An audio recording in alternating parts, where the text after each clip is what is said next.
Sir मैं बहुत परेशान हूँ, एग्जाम मेरे सर पे है, मैं पढ़ाई नहीं कर पा रहा हूँ। जैसे मैं अपने काम पे फोकस करने की कोशिश करता हूँ, ये डिस्ट्रैक्शंस मुझे परेशान कर देती है। तो अगर आपके सामने ये प्रॉब्लम है कि आप पढ़ना तो चाहते हो, आप अपने काम पे फोकस तो करना चाहते हो, पर डिस्ट्रैक्शंस आपके ऊपर हावी हो रही हैं, तो आज की ये वीडियो सिर्फ आपके लिए है। और मेरा आप सभी से रिक्वेस्ट है कि इस वीडियो को मोटिवेशनल वीडियो के तरीके से मत देखना, मेरे बताए गए स्टेप्स को फॉलो करना, और मैं आपसे वादा करता हूं कि आप इन डिस्ट्रैक्शंस की बैंड बजा के अपनी पढ़ाई पे जुट जाओगे। और ये वीडियो देखने के बाद अगर आपने मेरे बताए गए इंस्ट्रक्शंस को फॉलो किया तो डिस्ट्रैक्शंस आपकी लाइफ में आपका कुछ नहीं कर पाएंगे। ये आपके साथ ही प्रॉब्लम नहीं है, ये हर बच्चे के साथ में प्रॉब्लम है जो फोकस करने की कोशिश करता है। एक चीज समझो, डिस्ट्रैक्शन सबके लाइफ में हो सकता है कि आपके लाइफ में ज्यादा डिस्ट्रैक्शन हो। तो अगर आपके लाइफ में ज्यादा डिस्ट्रैक्शन है और अपने आप गोल पे फोकस करना चाहते हो तो ये वीडियो सिर्फ आपके लिए।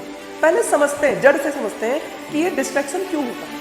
भाई मान लो आप पढ़ाई करने गए, आप पढ़ रहे हो, दोस्त का मैसेज आता है, भाई चल आजा पबजी खेलते हैं। क्योंकि भाई जैसे आप पढ़ाई करने बैठ रहे हो, आपके दोस्त का मैसेज आएगा, आपके चाचा का मैसेज आएगा, आपके फूफा का मैसेज आएगा, परेशान हो जाओगे, डिस्ट्रैक्ट हो जाओगे। किसी के लाइफ में बहुत अच्छी चीजें चल रही है, तुम डिस्ट्रैक्ट हो गए, मुझे तो वहां भी जाना चाहिए। बैठे थे तुम पढ़ाई करने, उसकी फोटो देख के उनके ख्यालों में गुम हो गए। सोशल मीडिया, फोन की नोटिफिकेशन और आपकी ओवर थिंकिंग सबसे बड़ा रीजन है आपकी डिस्ट्रैक्टिव होने का। इन सब का सोल्यूशन मेरे पास में है कि आप अपने फोन की नोटिफिकेशन को ऑफ करें, और भी सारे तरीके, और सोशल मीडिया से कट ऑफ कर लें, ओवर थिंकिंग को स्टॉप करें, और दूसरा सबसे इंपॉर्टेंट रीजन ये है कि अपने गोल को क्लियर रख मेरे भाई, अपने गोल को क्लियर रख। अगर आपको डिस्ट्रैक्शन आ रही है, अगर आप फोकस नहीं कर पा रहे हो, तो उसका एक सबसे मोस्ट इंपॉर्टेंट रीजन ये भी है कि आपका गोल क्लियर नहीं है, आपका वाई क्लियर नहीं है ना। आप पढ़ने बैठते हो पर आपका कोई टारगेट नहीं है कि आप क्या करो।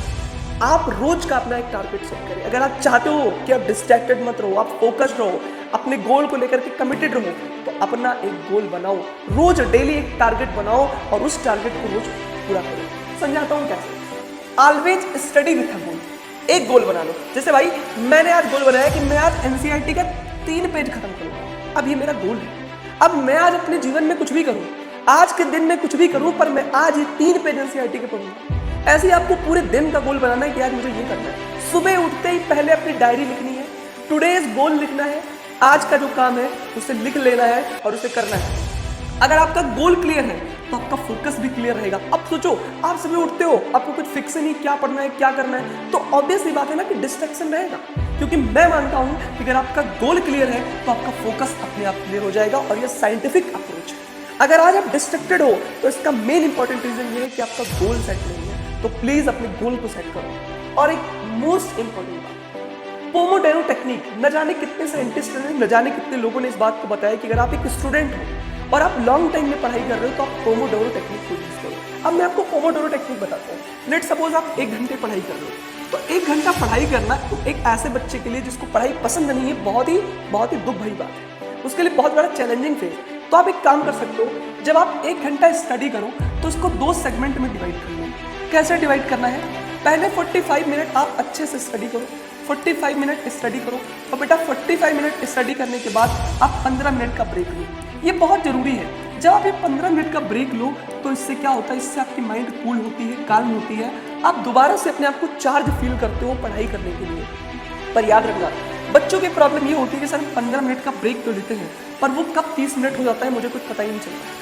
मुझे पता ही नहीं चलता है, सर 15 मिनट का ब्रेक लिया था, अब वो 45 मिनट हो गया, 50 मिनट हो गया, और मेरा फोकस वापस से खराब हो गया। तो ये चीज़ नहीं करनी है। इस 15 मिनट में आप कोई स्पिरिचुअल म्यूजिक सुनो। अगर आप जिस भी धर्म से हो, अपने धर्म का स्पिरिचुअल म्यूजिक सुनो। आप अपने पेरेंट्स के पास जाओ, आप वॉकिंग करो, छत वत पे घूम लो, है ना। इससे आप अपने आप को चार्ज फील करोगे। आपको ये नहीं करना है कि फिर सोशल मीडिया पे आगे, नहीं भाई नहीं।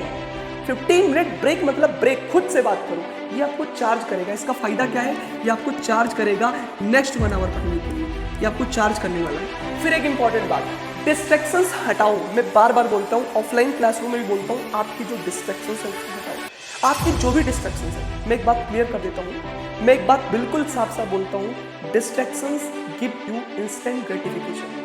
ये आपको तुरंत ग्रेटिफिकेशन देती है, इंस्टेंट ग्रेटिफिकेशन देती है, आपको क्षणिक सुख देती है, और आपके जीवन का सबसे इंपॉर्टेंट चीज आपसे छीन के ले जाती है। आप जब इंस्टाग्राम की रील्स को स्क्रॉल करते हो तो आपको हर 15 सेकंड में, हर 30 सेकंड में एक नई रील मिलती है, आपको एक नया इंस्टेंट ग्रेटिफिकेशन मिलता है, और आपका दिमाग खुश हो जाता है कि मेरे जीवन में बहुत कुछ मिल रहा है।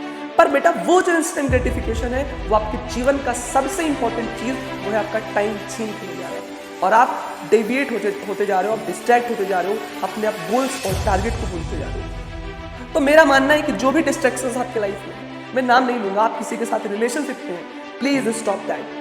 अगर आप 20 साल के अंदर 20 आपकी एज है, 18 ईयर आप हैं, 17 ईयर आप हैं, 20 ईयर्स ओल्ड है, आप क्लास 12th में हैं, जी और नीट के प्रिपरेटरी फेज में, आप प्लीज रिलेशनशिप को अवॉइड करो, क्योंकि इस एज में आप इतने मैच्योर नहीं होते हो कि आप अपनी बातों को समझ पाओ, अपने पार्टनर को आप समझा पाओ कि आपके लिए पढ़ाई कितनी इंपॉर्टेंट है। आप उसे साफ साफ बोल सकते हो कि मुझे 2 साल का 3 साल का टाइम चाहिए, मुझे अच्छे से पढ़ाई करनी है, पर बेटा प्लीज रिलेशनशिप के फेज में आकर के अपनी लाइफ को बर्बाद मत करना। मैं ऐसे बहुत सारे स्टूडेंट्स को जानता हूँ जो रिलेशनशिप में आने के बाद में उनकी पढ़ाई डिग्रेड हो गई है, खत्म हो गई है। तो रिलेशनशिप भी बहुत बड़ा डिस्ट्रैक्शन होता है जो बच्चे कॉमनली होता है। और मैं ये नहीं कह रहा हूँ कि आप गलत हो, क्योंकि अगर एक लड़का है तो ऑब्वियस सी बात है कि अपोजिट जेंडर के प्रति अट्रैक्शन होता है प्यूबर्टी एज में। एक लड़की है तो उसको कोई लड़का अच्छा लग सकता है, इट्स नॉर्मल, बट इस टाइम पे आपको ये अवॉइड करना है। ये कोई पाप नहीं है, मैं इसको एक्सेप्ट करता हूँ, पर कम से कम बेटा 20 साल तक तो आप इससे बच के रहो, उसके बाद ऑटोमेटिकली आपको सारी चीज़ें समझ में आ जाएंगी। तो डिस्ट्रैक्शंस को हटाओ अगर आपको लॉन्ग टाइम फोकस बनानी है। और सबसे इंपॉर्टेंट बात,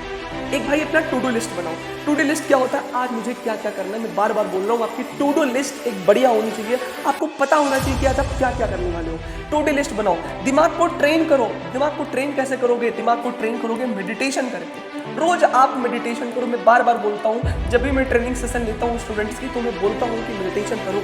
मेडिटेशन बहुत जरूरी है। मेडिटेशन में आप अपने गोल्स के बारे में सोचो कि मैं ये करूँगा, मैं 95% लाऊंगा, मैं डॉक्टर बनूंगा, मैं इंजीनियर बनूंगा, मेरी इतनी अच्छी पैकेज रहेगी, आप उसी को मेडिटेट करो। जब आप मेडिटेशन करते हो ना, तो मेडिटेशन से आपकी ज़िंदगी में पॉजिटिव गोल्स आते हैं, और जब पॉजिटिव गोल्स आते हैं तो फोकस की बैंड बज जाती है। फोकस आपके लाइफ से दूर दूर तक चला जाता है। ठीक है भाई, मतलब फोकस आपके लाइफ में आ जाता है।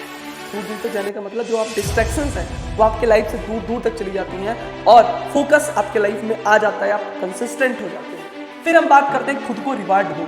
आपने मान लो गोल्स कंप्लीट कर लिया, आपने अच्छे से पढ़ाई कर ली, टू डू लिस्ट बना लिया, डिस्ट्रैक्टेड फ्री रह गए भाई, अब आपने आपको रिवॉर्ड दो। आज जाओ बढ़िया से गाने सुनो, कोई मूवी देख लो, मैं सब कुछ बोलता हूँ, पर ये तब करना है जो आपके गोल्स क्लियर है। जब आपके गोल्स क्लियर होते हैं तो अपने आप को आप रिवॉर्ड दे सकते हो, कुछ अच्छा खा सकते हो, घूम सकते हो, अपने दोस्तों से बात कर सकते हो, ये रिवॉर्ड दो आप। लेकिन बेटा सबसे मोस्ट चैलेंजिंग पार्ट ये है कि इस चीज़ को आपको 21 दिन तक करना है। 21 डेज चैलेंज एक ऐसा चैलेंज होता है, अगर आप 21 दिन तक किसी काम को कर लेते हो तो आप उस काम में माहिर बन जाते हो, आपकी उसको आदत बढ़ जाती है। और अगर किसी चीज़ की इंसान को आदत लग गई तो वो अपने जीवन में सफल बन जाएगा, अगर वो आदत अच्छी चीज़ की है। तो अगर आप चाहते हो इन डिस्ट्रैक्शन से दूर रहना, पहले डिस्ट्रैक्शन को हटाओ, गोल्स को क्लियर रखो, मेहनत करो, अपने आप को रिवॉर्ड दो, और डिस्ट्रैक्शन को जड़ से हटा दे भाई, जड़ से हटा दे। मैं तुम्हारे साथ हमेशा हूँ, मैं हमेशा आपके साथ रहूँगा। ऐसे वीडियो के लिए हमारे चैनल को सब्सक्राइब करें, हमारे साथ जुड़ें। Thank you so much, have a great day, जय हिंद।